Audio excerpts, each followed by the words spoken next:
Hola, buenos días. ¿Qué tal? Estamos a primeros de agosto y con estividad y alevosía el Ministerio de Educación y Formación Profesional ha enviado su borrador para las nuevas pruebas de acceso a la universidad.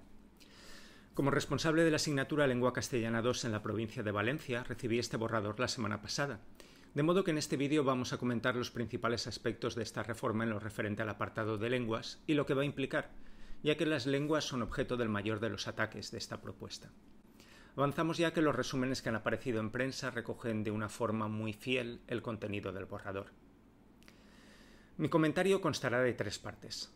Un resumen de la argumentación que fundamenta este cambio, la descripción de la estructura de la prueba y el comentario sobre las implicaciones que va a tener para la enseñanza de las lenguas si la propuesta del borrador se lleva a la práctica.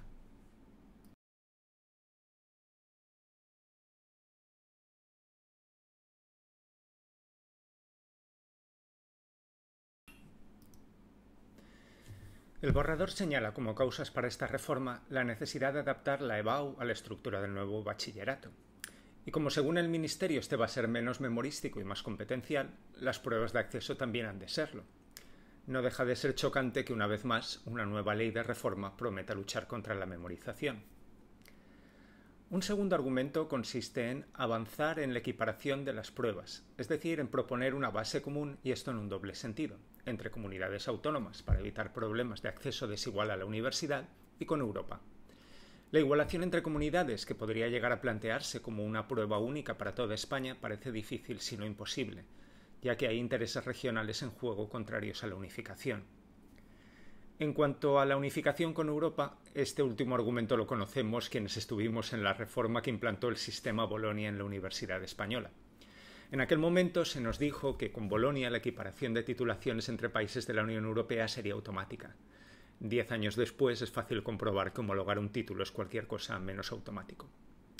En resumen, las razones del cambio se reducen a dos.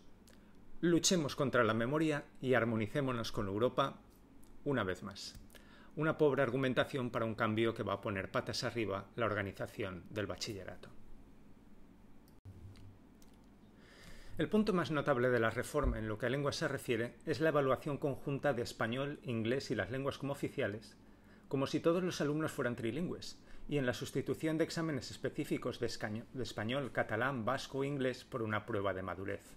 Es decir, las lenguas dejan de convertirse en objeto de estudio propio y pasan a ser un mero instrumento de expresión. Este es un cambio esencial y funesto, como argumentaremos más tarde.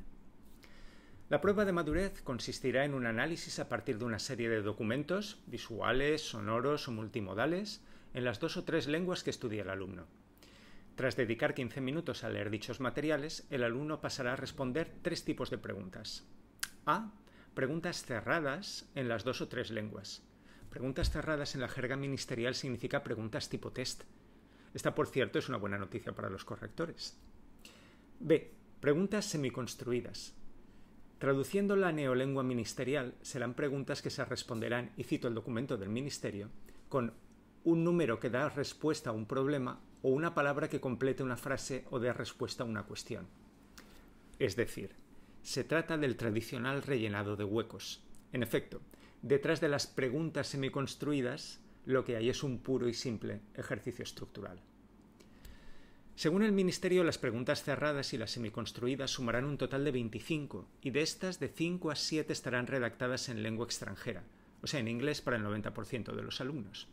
Atentos a este dato porque la importancia de la lengua extranjera en esta prueba va a determinar cómo se enseña el inglés en el bachillerato. Y vista la importancia que le da el borrador, esto va a significar la decadencia de los estudios de inglés en esta etapa. Lo comentaremos más abajo.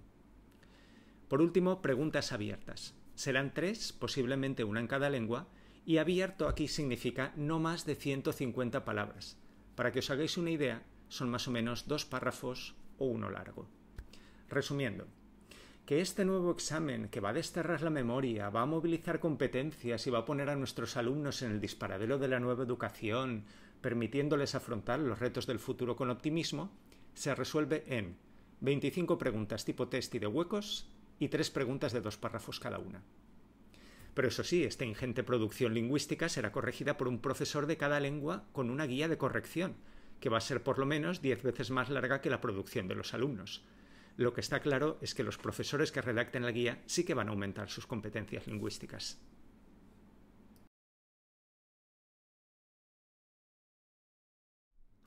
Para entender cómo quedan las lenguas en el borrador del Ministerio hay que partir de una idea base. La enseñanza de lenguas siempre ha sido competencial.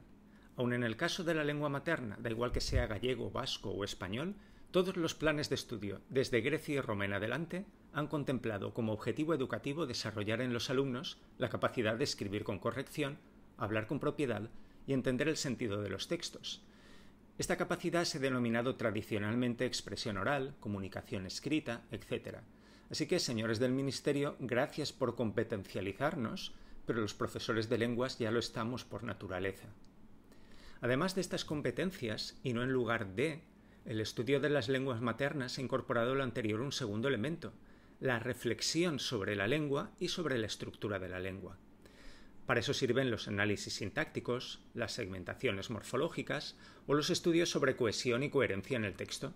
Con estas prácticas, los estudiantes han aprendido que el lenguaje tiene una estructura y que conocer sus mecanismos los va a hacer mejores hablantes y mejores escritores. Pero no contentos con esto, la asignatura de lengua ha incorporado un tercer elemento, la reflexión sobre la literatura como expresión máxima de la complejidad lingüística. Siempre se ha pensado que un alumno que pueda entender a Ausiàs March o a Góngora tiene mucho camino recorrido para entender cualquier texto al que se enfrente en su vida personal o profesional. Pero como además la literatura es la expresión de una tradición y de una cultura, conocerla integra a los estudiantes en una ruta cultural que los une con el pasado y los proyecta hacia el futuro. Así se ha organizado el estudio de las lenguas hasta ahora. Y cuando los distintos gobiernos nos han dejado en paz, la verdad es que no lo hemos hecho tan mal. Pero ahora el Ministerio no quiere nuestro 3x1 y pretende suprimir la reflexión lingüística y el estudio literario. ¿Por qué se produce este ataque docente a BOE armado contra las lenguas? Lo que se esconde detrás de esta propuesta es la idea de convertir la enseñanza de las lenguas maternas en un saber meramente instrumental, privado de teoría, como si hablar o escribir bien fuera un proceso de sumar palabras una detrás de otra, y no de aprender los modelos culturales que han hecho que nuestras lenguas tengan la estructura que tienen. La prueba de esta devaluación de los estudios de lenguas está en que cuando la nueva EBAU esté completamente implantada, será parte de una prueba de madurez en la que se incluirán también historia e historia de la filosofía. ¿Qué será la lengua en este examen? Pues la mera forma, o en términos lingüísticos, el significante. ¿Qué serán historia y filosofía? El contenido, el significado. Vamos a empobrecer aún más a nuestros estudiantes. Y ahora fijémonos en la triste situación de la lengua extranjera, o sea, del inglés. 5 preguntas tipo test y 2 párrafos. Este va a ser el peso de la lengua extranjera en las nuevas EBAU. Con este papel, ¿cómo creéis que se va a enseñar el inglés en bachillerato? Poco y mal. Este examen va a suponer una regresión enorme en la enseñanza pública del inglés en la sociedad española y va a acrecentar las diferencias sociales en la escuela. Las familias con un cierto nivel educativo y recursos complementarán los huecos del sistema para sus hijos y las familias que confíen en el sistema público para que sus hijos aprendan de forma gratuita una lengua extranjera verán que tras 12 años de currículo sus hijos son incapaces de expresarse en inglés. Pero ahora preguntémonos si este examen, como afirma el Ministerio, es competencial.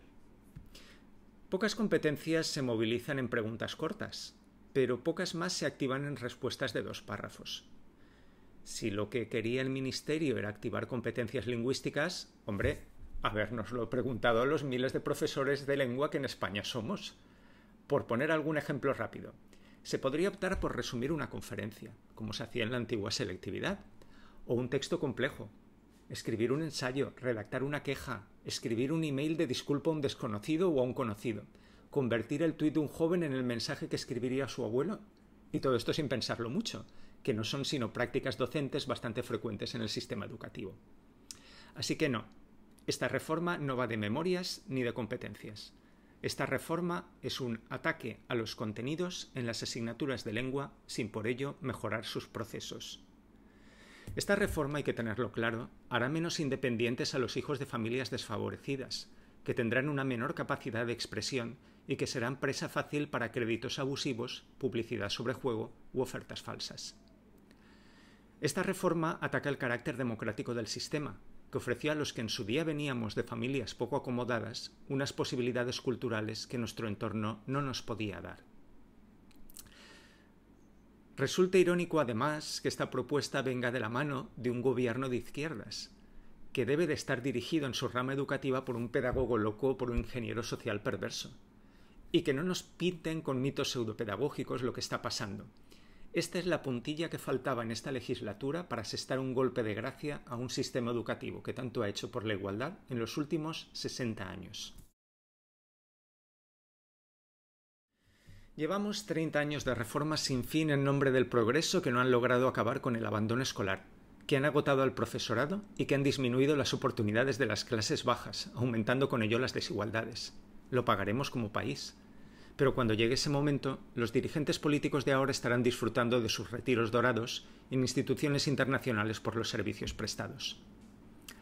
Hagámonos oír. La educación es algo demasiado importante para no levantar nuestra voz. Muchas gracias.